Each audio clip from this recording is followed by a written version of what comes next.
Inshuti bakunzi b'Udushya TV, tugiye gufata aka kanya k'iminota cyangwa se amasegonda make cyane atarenze mu masegonda nka 200 cyangwa se 180, ubwo ni iminota nk'itatu. Tugiye gufata aka gahe gatoya kugira ngo twereke abakunzi bacu uburyo ki wabasha gushyira video yawe kuri YouTube mu buryo bworoshye. Cyokora uraza kuri Google Chrome cyangwa se indi browser yose waba ukoresha kuri telefone yawe. Hanyuma iyo umaze guklika kuri browser yawe, urategereza igafunguka, ukandikamo youtube.com cyangwa se www.youtube.com. Sawa, warangiza ukayifungura. Iriho irafunguka muri kubibona. Ugategereza, ubwo video yawe nyine uba uyifite kuri file ya telefone yawe cyangwa se kuri flash disk yawe cyangwa kuri machine. Hano turi gukoresha telefone gusa, ariko no kuri machine ni uko bigenda, kuko urabona ko telefone twagize screen yayo twagize nk'iya computer. Niyo ubishaka ukora nka telefone bisanzwe, ariko bigagusaba kugira uba ufite application ya YouTube Studio. Ahangaha urabona ko imaze gufunguka. Uraza kuri kaka kantu nk'aho mu nguni kagaragaza ifoto yawe cyangwa se branding yawe, logo yawe, hanyuma ugaklikaho. Ikindi kuba bashaka kumenya uburyo ki ino screen tubasha kuyigira nk'iya computer, murabibona ko nta iri nk'iya telefone. Nabyo biroroshye cyane, nabyo tuzafata gahe tubibereke bakunzi b'Udushya TV kabisa. Ewana, mubane natwe 5 kuri 5. Uraza hano kuri your channel hejuru, kuri channel yawe nyine ya YouTube. Iyo imaze gufungura gutya, upload ni kano kantu ko hejuru, muri kukareba aka ngaka kari hano, aka kari hejuru kaga fresh kazamutse, nikuza ugaklikaho, niko ka upload, nibwo uploadinga mu buryo bworoshye video yawe kuri YouTube. Uraza ukagaklikaho, hanyuma ugategereza bakakuzana ahantu uza gukora selection ya video yawe, ikava kuri telefone cyangwa se ahantu uyibitse, ikabasha guhita iza kuri YouTube.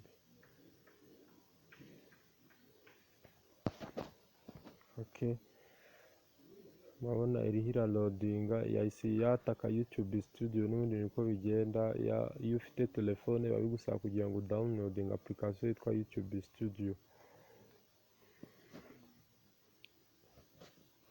Murabona ko irimo iraloadinga.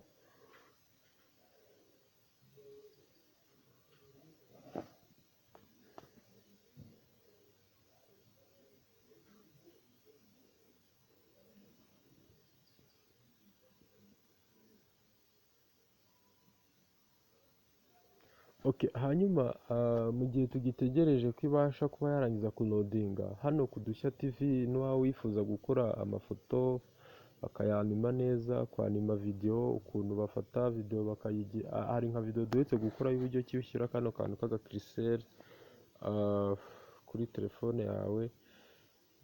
Kano kantu kajyanwa na suri nyine busanzwe kuri machine, muri kukabona kangaka. Hari video twakoze, nanone wajya kuri description box y'ino video ukareba muri video twakoze, harimo video twakoze ivuga ukuntu kano kantu ugashyira kuri screen yawe ya telefone.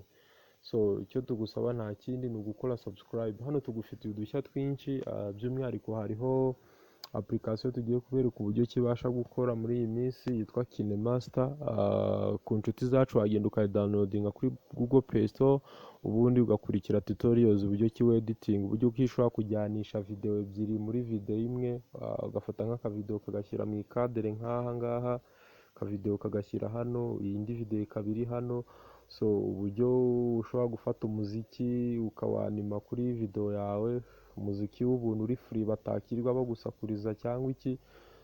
Ibyo byose dufite application igiye kuzadufasha.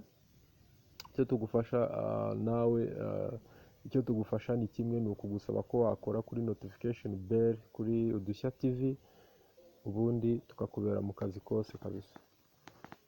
Internet ndabona iriho irabizana. interineti ntabwo irimo iraza neza gusa ariko mutwihangane biraje bikunde.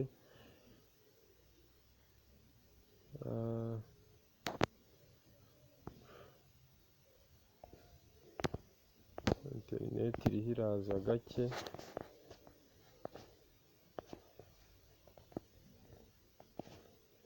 Interineti niyo iriho iraza gakeya.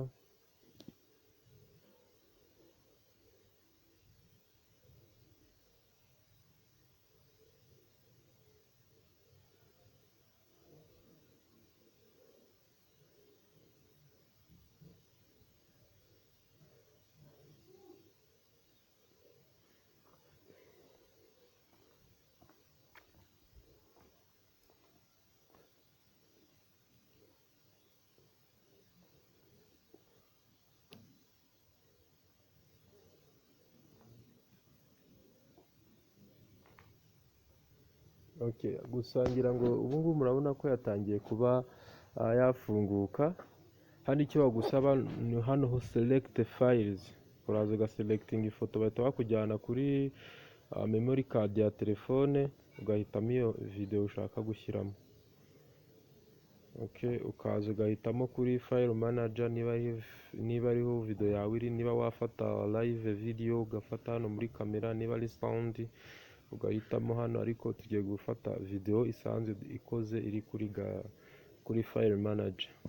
Ugakirika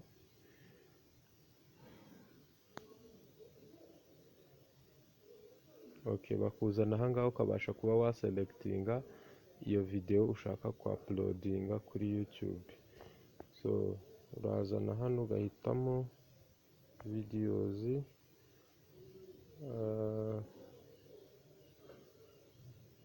video yanjye ibitse hano kuri video major. Urayibona ngiye, uhita uyikirika bakakwereka ahantu ushyira down, urakirika bakakwereka ahantu uza gukora down. Tayari urabona video yatangiye kujya kuri YouTube.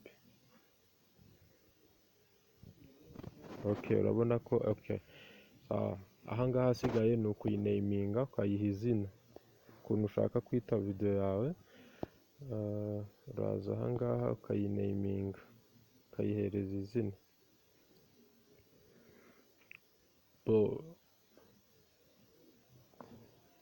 Mu rwego rwo kugira ngo ibintu tubyihutishe bibanguke, aha ngaha icyo ukora ushyiramo title, ukuntu ushaka kuyita video yawe. Ni hano uza ukabishyira, hano ni description box. Tuzumingeho,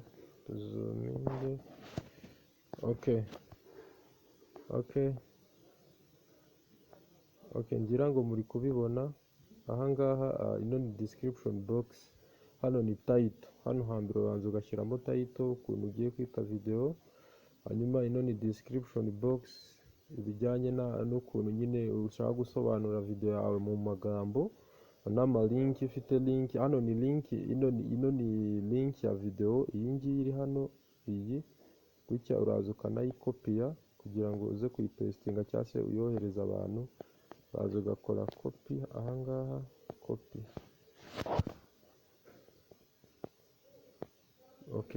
Ukayikopiya, hanyuma ukaza ino ni description box ugasobanura video yawe. Aha ngaha noneho uraza ugahitamo hano ni made for kids. Uhitamo hano hepfo ko ari not made for kids. Bivuga ngo video yawe ntabwo yakorewe abana.